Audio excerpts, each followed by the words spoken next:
السلام علیکم دوستو، کیسے ہیں آپ لوگ؟ امید ہے آپ لوگ خیریت سے ہوں گے۔ ہمارے چینل کو لائک کرنے کے لیے، سبسکرائب کرنے کے لیے آپ لوگوں کا بہت شکریہ۔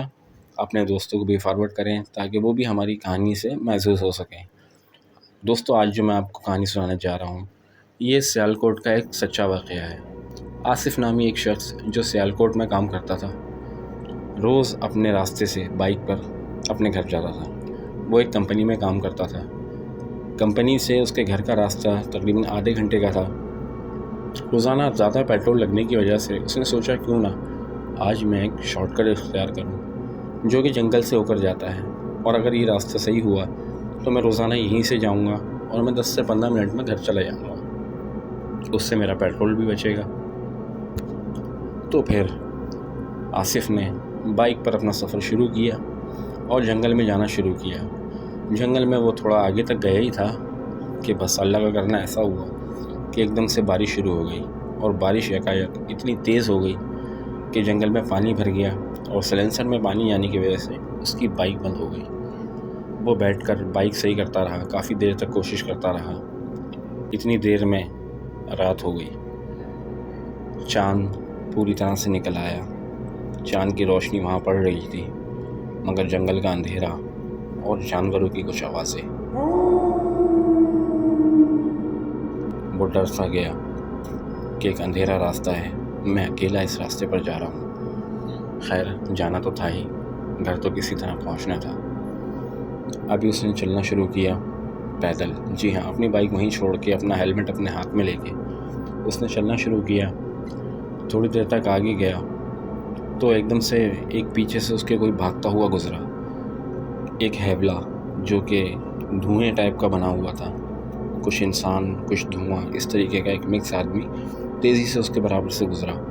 یہ اس کو دیکھ کر ڈرا، اور ڈر کر ایک دم سے تیز چلنے لگا کہ یہ پتہ نہیں کون ہے، کون سی مخلوق ہے جو میرے پیچھے لگ گئی۔ اس نے جلدی چلنا شروع کیا، اور چلتے چلتے تھوڑا سا آگے گیا۔ اچانک اس کی نظر جب ایک درخت پر پڑی تو اس نے دیکھا درخت پر ایک آدمی الٹا لٹکا ہوا ہے۔ دراصل وہ بھی کوئی آدمی نہیں تھا، وہ ایک کالے رنگ کا سایہ ہی تھا، شاید وہی جو ابھی تھوڑی دیر پہلے بھاگتا ہوا گیا تھا، یا پھر کوئی اور مخلوق جو جنگل میں موجود تھی۔ اب آصف پوری طرح ڈر چکا تھا۔ ڈر کے مارے اس نے بھاگنا شروع کیا اور کسی طرح سے جنگل کے آدھا راستہ کراس کر دیا، مگر ابھی بھی گھر پہنچنے میں اسے کچھ دیر لگنی تھی، کیونکہ یہ راستہ بائک پہ 15 منٹ کا تھا، تو پیدل تو پھر بھی زیادہ تھا۔ یہ چلتا ہوا جا ہی رہا تھا کہ اسے ایک دم سے درخت کے پیچھے سے کسی کے رونے کی آواز آئی۔ اس نے کہا جنگل میں اس وقت رات میں یہاں کون رو سکتا ہے؟ جب اس نے تھوڑا آگے جا کر درخت کے پیچھے دیکھا تو وہاں لال کپڑوں میں ملبوس ایک دلہن بیٹھی تھی جو اپنا منہ نیچے کر کر رو رہی تھی۔ اس نے سوچا کہ پتہ نہیں کیا مجبوری ہے، کون ہے جو یہاں بیٹھ کر رو رہی ہے۔ اس نے مناسب سمجھا کہ اس سے کیوں نہ بات کی جائے، اور ڈرتے ڈرتے اس نے اس لڑکی سے پوچھا کہ کیا ہوا بہن، تم یہاں بیٹھ کر رو رہی ہو، ایسی کیا مجبوری ہے؟ اس دلہن نے اس کی طرف دیکھا اور کہا آج ہی میری شادی ہوئی اور میرے سسرال والوں نے جہیز نہ دینے کی وجہ سے مجھے گھر سے نکال دیا۔ میں راستہ بھٹک کر اس جنگل میں آ گئی، مجھے اپنے گھر کا راستہ نہیں پتہ، اور بارش کی وجہ سے میں مزید گھبرا گئی۔ مجھے نہیں لگتا تھا کہ یہاں کوئی آئے گا، مگر اللہ نے آپ کو بھیجا ہے، کیا آپ میری مدد کریں گے؟ اس نے کہا ہاں کیوں نہیں بہن، آپ میرے ساتھ چلیں۔ بس یہ آگے جانے لگا۔ اس نے بھی سوچا کہ چلو مجھے بھی کوئی کمپنی مل گئی، کیونکہ اکیلے تو اس کی ویسی جان نکل رہی تھی، جو 2 حادثات اس کے ساتھ ہو چکے تھے۔ یہ چل ہی رہا تھا کہ پیچھے دلہن آ رہی تھی۔ تھوڑی دور آگے چلنے کے بعد وہ دلہن رک گئی۔ اس نے پیچھے مڑ کر دیکھا کہ یہ دلہن رکی کیوں، اور جیسے اس نے پیچھے کی طرف دیکھا تو اس کے پاؤں کے نیچے سے زمین نکل گئی، کیونکہ وہ دلہن نہیں تھی، وہ ایک چڑیل تھی۔ اس کا حلیہ بدل چکا تھا، اس کی آنکھیں چمک رہی تھیں، اس میں سے دھوئیں نکل رہے تھے، اور وہ خوفناک نظروں سے ہنستے ہوئے اس کو دیکھ رہی تھی۔ بس پھر کیا تھا، آصف نے سوچا آج تو بچنا مشکل ہے، بھاگنا ہے یہاں سے، کیونکہ اس کے علاوہ اور کوئی راستہ نہیں ہے۔ اس کو جو آیتیں آتی تھیں وہ جیسے تیسے پڑھتا ہوا وہاں سے بھاگا۔ بھاگتے بھاگتے اس نے یہ بھی نہیں دیکھا کہ سامنے کیا ہے اور کیا نہیں، کیونکہ بارش اتنی تیز ہو رہی تھی، جنگل کا راستہ تھا۔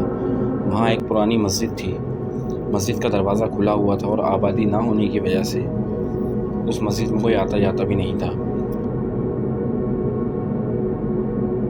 آصف بھاگتا ہوا اس مسجد کے اندر چلا گیا۔ اندر جا کر ایک کونے میں چھپ گیا۔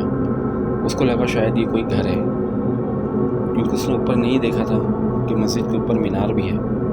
آصف اس گھر کے اندر جا کر چھپ گیا جو کہ مسجد تھی، اور جب اس نے دیکھا تو وہ عورت یعنی وہ چڑیل دروازے سے اسے دیکھ رہی تھی۔ اس نے سوچا کہ یہ اندر کیوں نہیں آ رہی؟ اگر یہ چڑیل ہے تو یہ تو اندر آ کے مجھے مار دے۔ پھر اس نے جب ادھر ادھر دیکھا تو اسے پتہ چلا کہ وہ تو اللہ کے گھر میں ہے۔ جی ہاں، وہ ایک مسجد میں تھا۔ تب اس نے اندازہ لگایا کہ اللہ کے گھر کی برکت ہے کہ وہ باہر کھڑی ہے، اب وہ میرا کچھ نہیں کر سکتی۔ وہ ایک کونے میں چھپ کر بیٹھ گیا اور انتظار کرنے لگا صبح کے ہونے کا۔ پھر جیسے ہی صبح ہوئی، آصف اٹھا، اٹھ کر جا کر دیکھنے لگا تو وہ دلہن وہاں سے غائب ہو چکی تھی، کیونکہ فجر کی اذان ہوتے ہی، صبح ہوتے ہی چڑیل، جن یا جو بھی آپ کہیں، ان کی طاقت کم ہو جاتی ہے اور وہ غائب ہو جاتی ہیں، اور پھر رات ہونے کا انتظار کرتی ہیں تاکہ اگلی رات کو پھر کسی کو اپنا شکار بنایا جائے۔ بس یہی قسمت تھی آصف کی کہ اذان ہو گئی، کہیں دور سے آواز آئی اور وہ اس کا اثر ختم ہوا۔ آصف مسجد سے باہر نکلا، ادھر ادھر دیکھا تو وہ نہیں تھی۔ کسی طرح لفٹ لے کر بھاگ کر جیسے تیسا آصف اپنے گھر پہنچا۔ وہ گھر پہنچ کر تھکا ہوا آ کر بستر پر لیٹ گیا اور سوچنے لگا کہ اگر اس دن وہ مسجد میں نہیں جاتا یا وہاں مسجد ہی نہیں ہوتی تو یقیناً اس چڑیل نے آصف کو مار دیا ہوتا۔ آج بھی وہ رات آصف کو ہمیشہ کے لیے یاد ہے۔